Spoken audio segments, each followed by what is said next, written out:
Welcome back to another episode of Serving Up Pitt Volleyball. Kat, we've got a big one this weekend. A little bit to talk about from this past weekend against Virginia and Virginia Tech, but not too much to go into just because Pitt took care of business pretty easily. But we do want to give a nice little preview on Pitt Stanford, a battle for first place in the ACC, a top 5 national matchup. So let's just get right into it and serve up some Pitt volleyball. Kat, I don't know about you, but I'm really excited for Friday. I'm excited for Friday. I think the girls are also very excited for Friday because they've actually never played at Stanford. So it's going to be a challenge for them with the time change, but it's also going to be a challenge with that team because I think that they're out for blood this year because we swept them.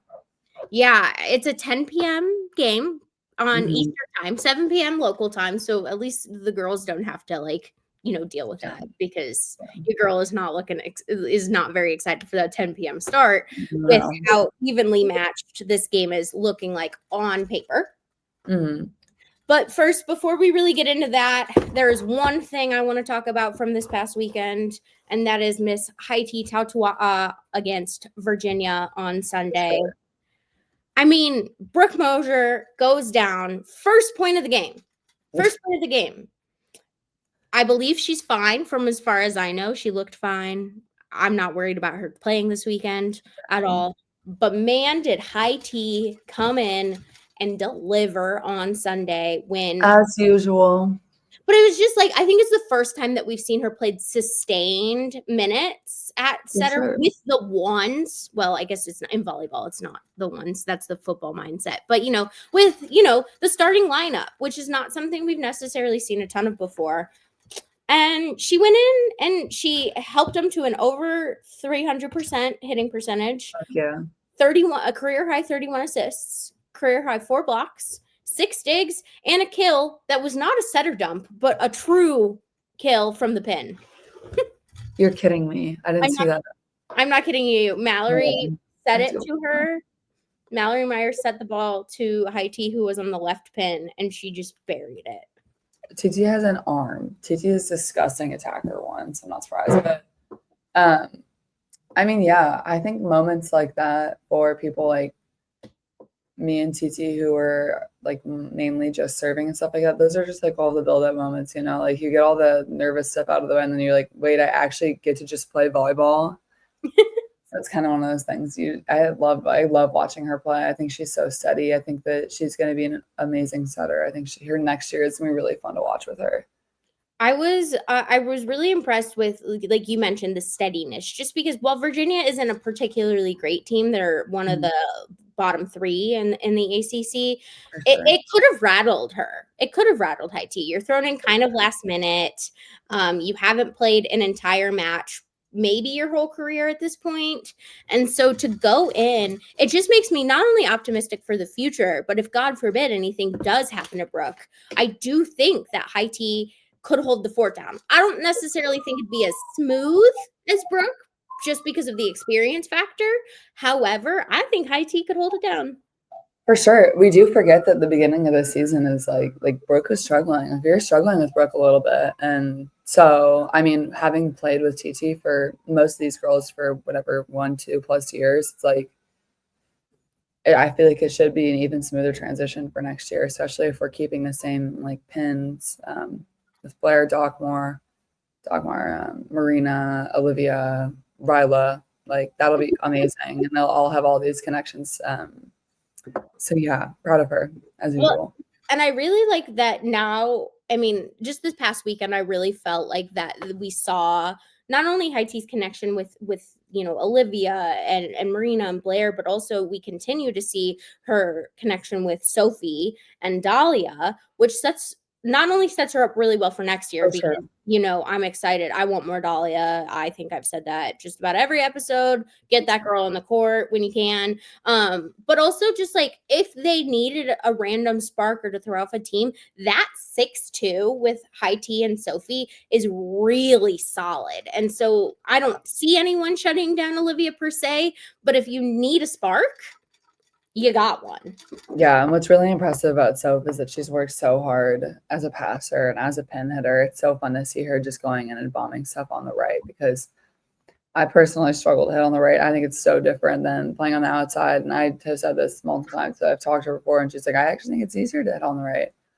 And her ability to just like accept any role, kind of like Haiti that's given to her, it's just like elevates her level of play. So I'm excited for what both of them have to bring.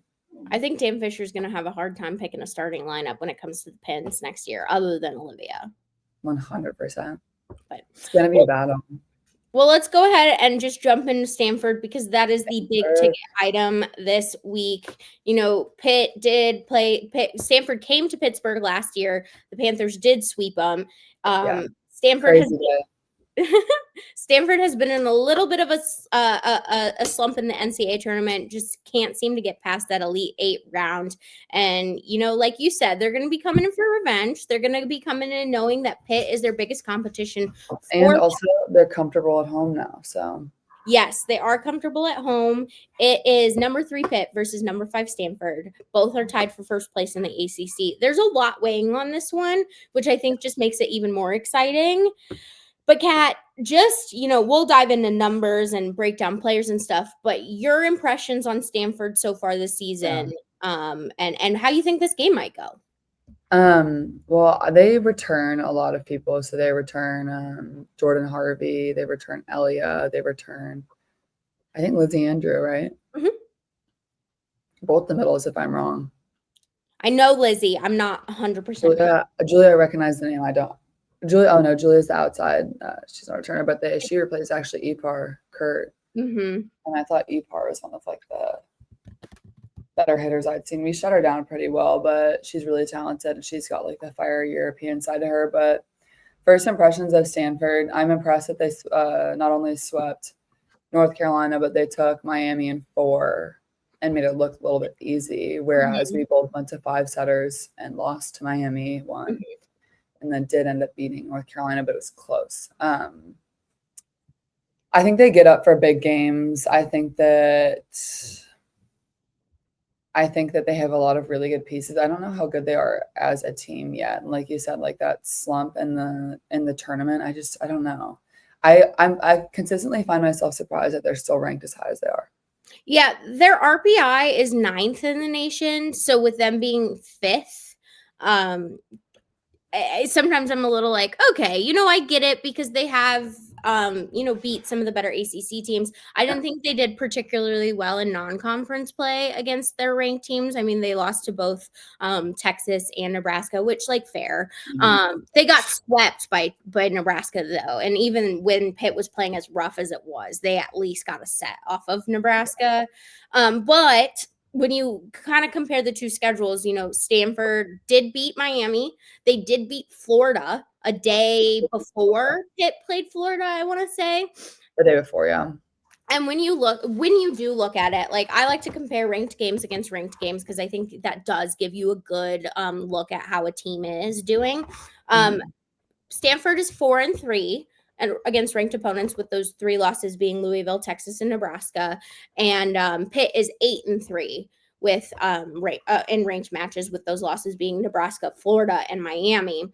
So you could argue that Pitt's a little bit more battle tested. I will say that Stanford has only been in 1 5-setter this season with Texas. Pitt has been in 6, which, like, hate it or love it, they have only lost 1 of those or 2 of those 5-setters, and one of those was the first weekend, so I don't put a lot of stock into that because the team hadn't figured themselves out yet. So I think battle testedness is going to come into play here. I totally agree. Sorry, I'm looking at the statistics right now. I think the matchup is going to be really fun between Elia and Olivia too. Olivia is obviously Olivia. We talk about Olivia all the time. Like, we know she's unbelievable and she's pretty much unstoppable. But Elia and Olivia do know each other, and I think there's some sort of friendship around that. So it makes Elia probably a little more fired up. It's more fun to play her friends. And she actually just set the school record for aces at Stanford, one which I believe is kind of insane because that is a volleyball breeded school. Mm-hmm. So she said, I'm interested in how the passing pressure is going to be, because if she has that ace record, I know they're training serving really well. And we know that our passers, we don't know if Dockmar is going to be back. We don't know what's going to happen if Marina's going to play. We don't know if Flores can play 6 rows. Like, there's a lot of just question in that. And then the sturdiness of the Stanford lineup has not changed once this season, except for if they switch the outsides between Ipar and Julia. But Ipar is a vet at this point. Mm-hmm. So it's like, I don't know. I'm interested to see how that plays out. And then with setter Logan Parks, she actually was on a visit to Pitt. I remember that. But I think she's pretty athletic, and also the solid. I'm the solid libero position. They've had Spencer in there the entire season, and she's really impressive. Yeah, I will say I'm a little bit worried for Pitt when it comes to serve receive, just because I feel like they have had issues against some of the better serving teams. And Elia is 5th in the ACC with 0.39 aces per set. I don't know where that ranks nationally off the top of my head, but like this is a team that like knows how to fluster their opponents in the serve. And I feel like Pitt has gotten pretty flustered against tough serves. Like I go back to that Miami game. Like I was gonna say Miami or even UNC for that matter. Both of them. They just really, really, really struggled. So that's one of my biggest areas of concern for Pitt. But I do say I think Pitt has an advantage when it comes to the block. It's actually the only major statistical category that Pitt ranks higher in compared to Stanford. And that's why I said they're very evenly matched on paper, because when you look on their stats, they're very similar, but paper only says one thing. However, Pitt is at 3rd in the ACC with 3.80 blocks per set, whereas Stanford is 6th with 2.58 blocks per set. And to give you some more comparison, Pitt's middle blockers individually are substantially better at blocking than Stanford's. When you look at it, Bree Kelly leads the team with 1.46 blocks per set. Ryla Jones is 2nd with 1.22. 1.22 is their team high behind freshman Erica Sayer. Erica Sayer is the girl. Yeah, she's a freshman. Got it. But Erica Sayer and Lizzie Andrew have the 2nd and 3rd highest hitting percentages in the ACC. So it's interesting because it's going to be a battle of I think the block is going to play a huge factor, or if not the block itself, the middle blockers, because of sometimes Pitt struggles to get them going. And while Olivia can do a lot with a cross-country travel trip, the pressure on this game, I mean, Olivia usually rises up to the pressure, but I think you kind of need a little bit of everyone this week. For sure. And with a team that's like kind of more weathered and has been like, it's not even like, I guess, like you said, they're not battle tested. They haven't done the 5 setters. They haven't done like the grinding moments and like the end of the game, but like they haven't really shifted the lineup. So the comfortability is like, especially with like a team like Pitt, like they're going to be relying on each other a lot, and like they know how to like whatever, they know how to rewrite the game, like they can change whatever. And it's interesting with Pitt because it's like I don't even know who's going to be playing. We don't even know who's going to be playing libero. And we don't know who's going to be playing libero, which is a little frustrating. Dan Fisher made the comment this past weekend that he wanted all 3 of them to play 2 sets coming into the weekend, which first of all is so funny considering like he had it in his mind that they were going to sweep both teams. But also, second of all, I feel like he really just needs to choose one at this point, because chemistry is a big factor. And while, I love the depth of this Pitt team, and it allows them to have moments where you can bring in someone to change it up.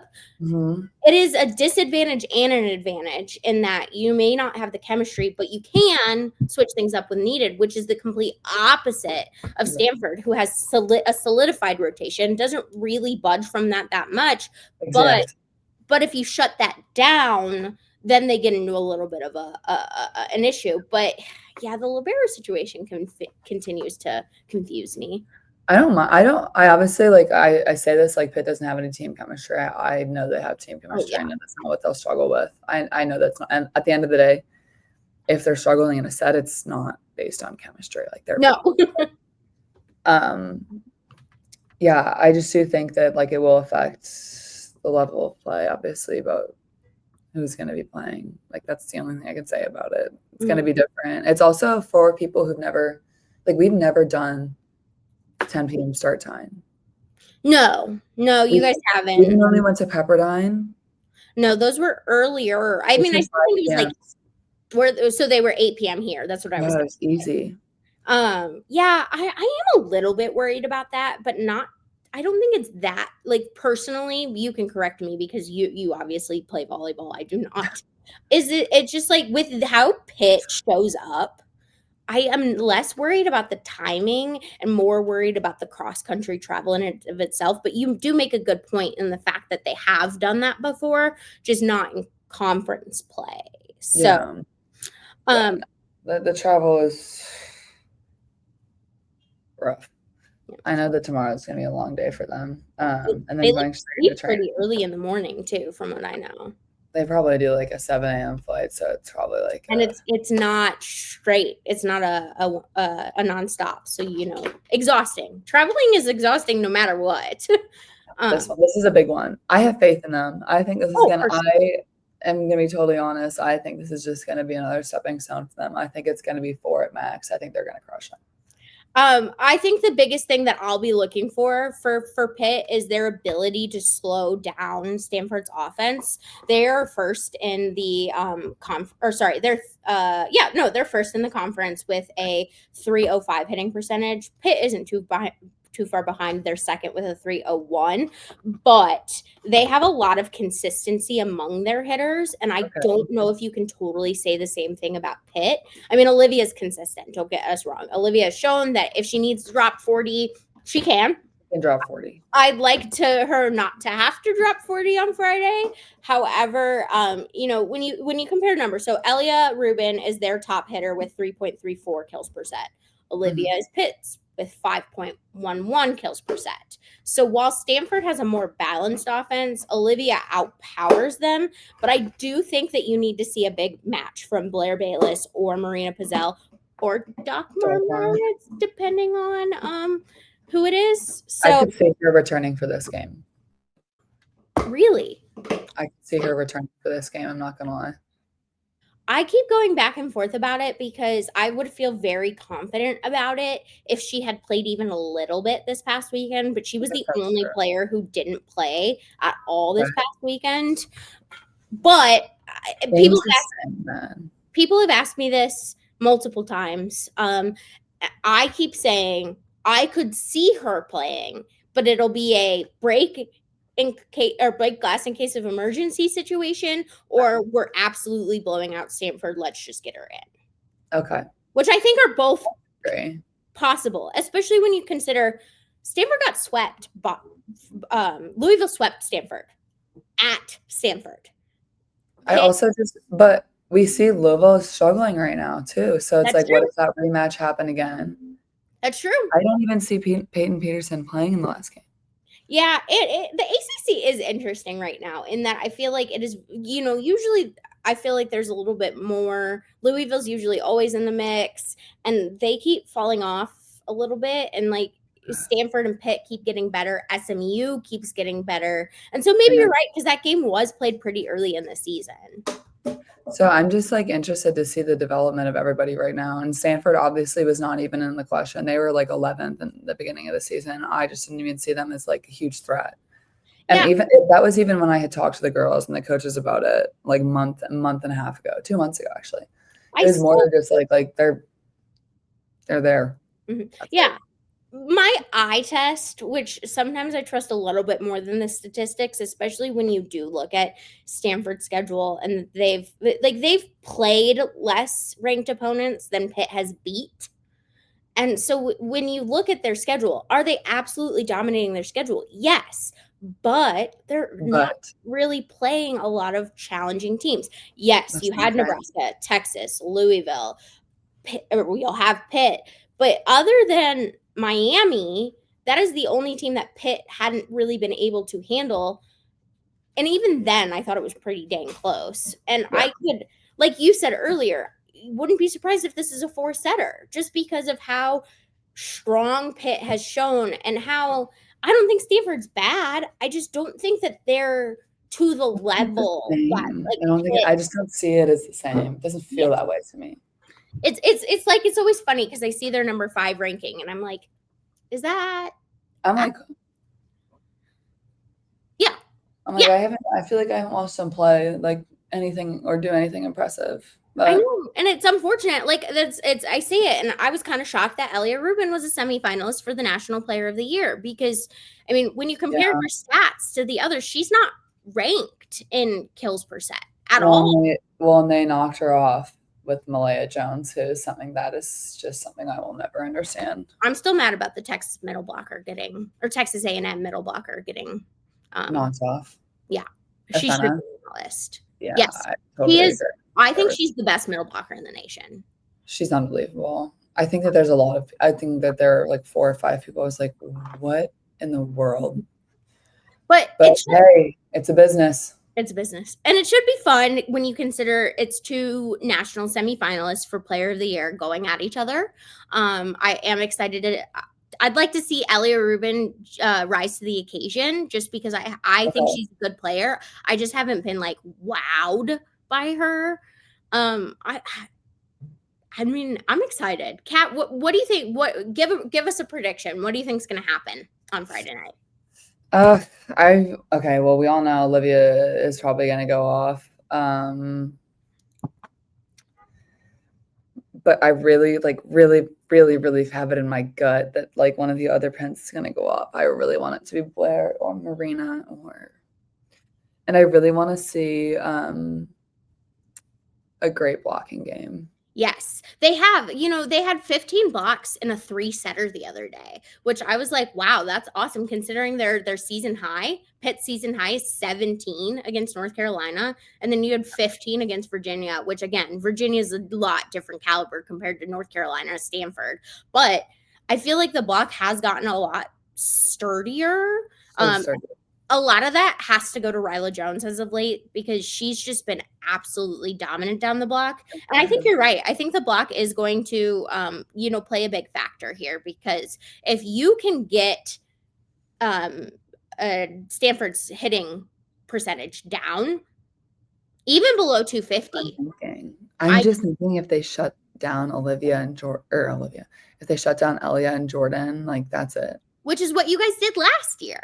Like, and I mean, I think last year's team was stronger top to bottom, but I think this team has really learned how to adjust in game. And so maybe that first set, they're not, doing it particularly well, but, Dan will get them into shape. Olivia will get them into shape. And that's really good to see considering, this is potentially a barn burner and Stanford hasn't had to do that really. Yeah, I'm excited to see the serve and pass game too. I know they've probably been working all week on that, like knowing that it's Stanford is a good serving team going in. So that should be really fun to watch. Yeah, it should be a good development game, if not for one, but both teams. Yeah, and for Pitt and a 1 seed chance, I don't think they need to win this one as long as they beat Louisville in a couple weeks. This Friday's game. Friday's game and then Louisville the day before Thanksgiving are their last 2 ranked matches of the season. Yeah. I don't think they need to win both. However, you can't get swept. You can't get dominated, which is we're saying the same thing for football this weekend. You don't need to win it, but you can't get absolutely demolished. I don't think Pitt will. I don't think Pitt will look bad. I just wanted to give one last little, rundown of names for Stanford to recognize for any listeners. Elia Rubin and Jordan Harvey are probably your top 2. And then Lizzie Andrew and Erica Sayer at middle blocker, Logan Parks as a setter. Who's their libero? Spencer, right? Spencer Etzler. Yep, Spencer Etzler. So those are just kind of the big names that you'll want to pay attention to. Obviously, Olivia Babcock is probably your top mention for Pitt, but like Kat said, seeing one of the others get going, and if Kat has a hunch that Blair or Doc Mart or Marina is gonna go off, Kat knows better than I do. She feels it. She feels it. Well. Okay, that's going to go ahead and do it for us on this episode of Serving Up Pitt. It is a big weekend in the Pitt sports world. I mean, Thursday, men's basketball has the backyard brawl in West Virginia. On Friday night, 10 p.m., Pitt volleyball plays Stanford. And then Saturday morning, if anyone has been, hiding in a hole and didn't know, ESPN Game Day is coming to Pitt Notre Dame. You didn't check your phone the past 2 weeks. Yeah, so if you haven't been paying attention, man. Which our friends at FanDuel say that Notre Dame is an 11.5-point favorite. So a little bit of a disadvantage for the football team on Saturday, but lots to look forward to. Make sure you're checking out the coverage on post-gazette.com. Hopefully we gave you a good rundown for this Stanford game ahead of Friday. And yeah, we'll break it down once we get back next week, but looking forward to seeing ya then.